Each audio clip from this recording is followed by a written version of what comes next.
En marketing, t'as que deux manières de progresser. La première, c'est de faire du marketing, et la deuxième, c'est de se faire marketer.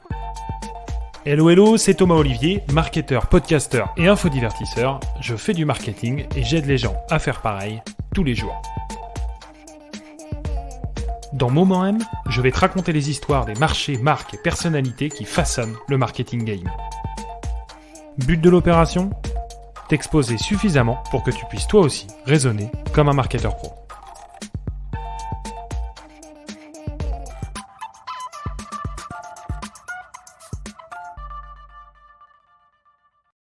Une voiture toute neuve, pour à peine 99 € par mois, entretien compris. Le genre de promesse qu'il serait aisé de qualifier d'arnaque si elle concernait les panneaux solaires ou la vente de formation en ligne. Car il faut bien le dire, les gens jugent différemment les choses en fonction de leur degré de compréhension et de la démocratisation de la chose en question. C'est ce phénomène qui explique pourquoi, contrairement aux infopreneurs mythos et aux vendeurs de panneaux solaires véreux, les concessionnaires de voitures présumés honnêtes peuvent se permettre une telle promesse. Et ça même si la très grande majorité des vendeurs de panneaux solaires sont honnêtes vis-à-vis de leurs clients, il y a des communications agressives et fausses et elles sont beaucoup plus nombreuses. Si bien que c'est l'ensemble du marché qui en subit les conséquences. Cette leçon, bien que fort instructive sur la façon dont fonctionne le cerveau humain, n'a pas grand-chose à voir avec la thématique de ce podcast. Alors fermons la parenthèse pour revenir à la voiture à 99 € par mois. Le secret derrière ce tarif, c'est le leasing.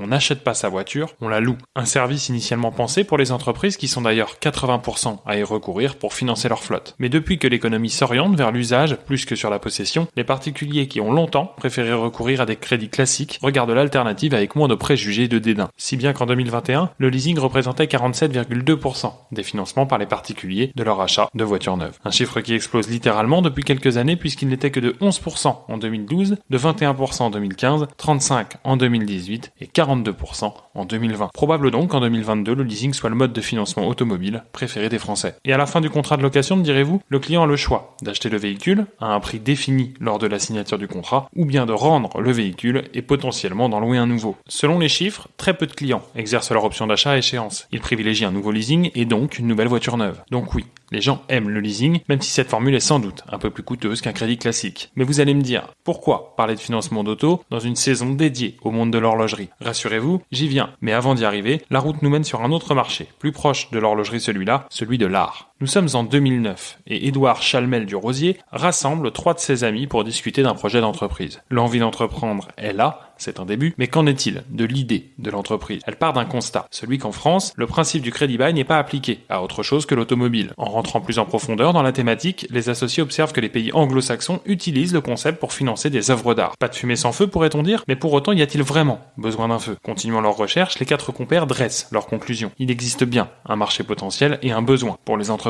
Nous sommes en décembre 2009, les statuts de la société Bail Art sont déposés et l'aventure va pouvoir commencer. Je ne peux vous dire si le champagne a coulé ce jour-là, mais ce qui est sûr, c'est que la méthode à l'origine de la société est la bonne. Là où de nombreux entrepreneurs partent d'une idée géniale à laquelle ils essayent de faire coller un marché, la bonne pratique consiste à faire strictement l'inverse. Trouver un marché, et plus précisément encore un client idéal, et fabriquer une solution sur mesure à son problème. Et c'est exactement le process qui a été suivi pour la création de Bail Art. Le concept, maintenant. Le leasing d'œuvres d'art fonctionne comme une location. Chaque mois, les clients payent un loyer, sauf qu'il est prévu une option d'achat à la fin du contrat afin qu'ils puissent acquérir le bien à une valeur résiduelle convenue à l'avance. C'est ce que nous dit Édouard Chalmel du Rosier, fondateur de l'entreprise. Quel avantage à louer l'art, me direz-vous ? Bien, il y en a plusieurs. L'embellissement et la valorisation des locaux, bien sûr, l'investissement qui s'étale sur plusieurs années, et la fiscalité. Car en louant une œuvre d'art, l'entreprise peut déduire les loyers de son résultat imposable au titre de la décoration et de l'aménagement de bureaux. Enfin, dernier point, un petit peu moins mis en avant dans la plaquette commerciale celui-là, mais tout aussi aguicheur sur le papier. La vente à la fin du contrat, ou plus précisément le propriétaire à la fin de celui-ci. Car c'est là que réside le big intérêt du système. La société finance l'œuvre pendant 3 ou 4 ans, sous forme de leasing donc. Une option d'achat faible est prévue à la fin du contrat. Quoi de plus normal, me direz-vous, pour un objet qui constitue un véritable patrimoine ? Jusque-là, rien de particulier. Sauf que cette option d'achat, elle peut être levée par le dirigeant, et non par son entreprise. Je crois que vous avez compris. Vous passez l'argent, ou le tableau ici, d'une poche à l'autre. Une forme de rémunération quelque part qui s'avère particulièrement intéressante sur le plan fiscal. Et ce système, c'est aussi celui que propose Grégoire Bardon, fondateur de LeaseWatch, spécialiste du financement horloger. La route fut tordue, mais nous y voilà. la location de montres. Alors peut-on vraiment financer une telle pièce par son entreprise? La réponse est oui, même s'il convient de ne pas le dire trop fort. Et voici ce qui pourrait vous tenter de le faire. Le financement n'apparaît pas au bilan comptable de votre société. Et oui, c'est un leasing. L'imputation des loyers se fait en charge d'exploitation et sont déductibles du résultat imposable. Vous optimisez votre trésorerie grâce au lissage des loyers sur toute la durée du contrat choisi et vous préservez ainsi toute la capacité d'endettement de votre entreprise. Tous les avantages du leasing au service de l'horlogerie donc. Que ce soit pour récompenser ou fidéliser un collaborateur ou pour faire son entrée dans certains marchés qui vous demanderont de montrer patte blanche, il y a parfois des codes qu'il faut savoir respecter pour être crédible, la montre est un moyen de faire croître son entreprise. Bien sûr, ça n'a rien d'évident quand on réfléchit en comptable, mais d'un point de vue marketing, pour le coup, cela devient beaucoup plus logique. L'habit fait le moine, donc quelqu'un qui porte une Rolex est quelqu'un qui a de l'argent, ce qui est d'autant plus vrai quand les personnes qui jugent n'y connaissent absolument rien. Et la crédibilité fait le taux horaire. Si vous pouvez vous permettre de mettre 10 000 balles dans une montre, c'est que vous gagnez bien votre vie. Et en tant que consultant marketing, si je gagne bien ma vie, c'est que je ne suis pas mauvais. C'est QFD. Vous avez le droit de ne pas être d'accord avec ça, de trouver le raisonnement stupide ou dommageable. Ça n'en reste pas moins une réalité. Apparence, crédibilité, la montre vous donnera les deux. Et comme pour les œuvres d'art à la fin du contrat, vous pouvez restituer la montre, ce qui n'a pas beaucoup de sens au vu de la valeur patrimoniale de l'objet, mais vous pouvez surtout demander à acheter la montre à titre personnel pour une valeur minime définie en amont. Le concept n'est pas réservé aux professionnels, même si c'est là que réside le principal intérêt et le levier fiscal, puisque l'EaseWatch permet aux individus de financer librement votre projet d'acquisition de montres de luxe, tout en respectant vos impératifs ou contraintes budgétaires. Nous sommes en 2023 et les constructeurs automobiles ne sont plus les seuls à utiliser le leasing pour écouler leurs produits. L'art et l'horlogerie s'y mettent aussi, et même si cela ne représente qu'une toute petite part et que la chose peut encore faire serrer les dents à certains comptables, les professionnels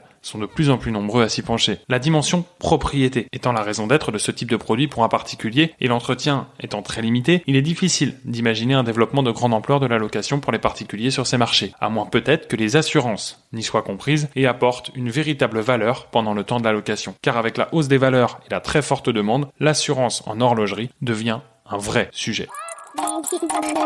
Dans le prochain épisode de Momo aime l'horlogerie, justement, je reçois mon ami Benjamin Robert, courtier en assurance et fondateur de Clever. Il viendra nous expliquer sa passion pour les toquantes, évidemment, mais aussi les difficultés qu'il peut y avoir à les assurer. Enfin, il détaillera dans l'épisode le produit d'assurance sur mesure qu'il a construit pour répondre aux besoins des collectionneurs de montres. Comment assurer ses montres à la maison comme dans la rue, c'est le sujet bien moins ennuyeux qu'il n'y paraît, je m'y engage, du prochain épisode de Momo aime l'horlogerie.